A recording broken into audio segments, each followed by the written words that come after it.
मदनी बोले, नरेंद्र मोदी के शासनकाल में मुसलमान नाखुश, इसके लिए प्रधानमंत्री पूरी तरह से जिम्मेदार।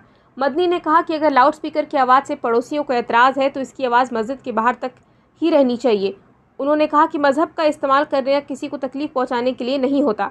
जमीयत उलेमा ए हिंद के अध्यक्ष मौलाना महमूद मदनी ने एक निजी चैनल के कार्यक्रम में कहा कि मोदी शासन में देश के मुसलमान नाखुश हैं। उन्होंने कहा कि इस नाखुशी के लिए खुद प्रधानमंत्री नरेंद्र मोदी जिम्मेदार हैं। वहीं उनसे जब सवाल किया गया कि मुसलमानों के लिए बेहतर पार्टी कांग्रेस है या भाजपा, इस पर उन्होंने कुछ भी नहीं कहा।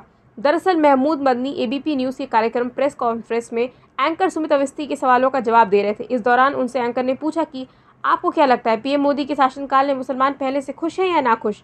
इस पर मदनी ने बिना देरी किए कहा कि मुसलमान नाखुश हैं। आगे एंकर ने पूछा, क्या इसका जिम्मेदार आप पीएम को मानते हैं? तो मदनी ने कहा कि बिल्कुल, इसके लिए जिम्मेदार वही हैं। वहीं उनसे कार्यक्रम के रैपिड फायर में पूछा गया कि लाउडस्पीकर को लेकर क्या मानते हैं, कि उसकी आवाज़ मस्जिद के अंदर तक रहनी चाहिए या फिर मोहल्ले भर में।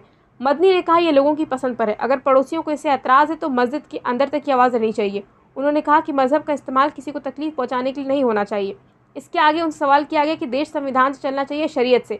मदनी ने कहा, देश संविधान से चलना चाहिए और मैं शरीयत से चलूंगा। संविधान को मानने के लिए किसी के डंडे ने नहीं बल्कि मेरी शरीयत ने मजबूर किया है और मैं मानूंगा।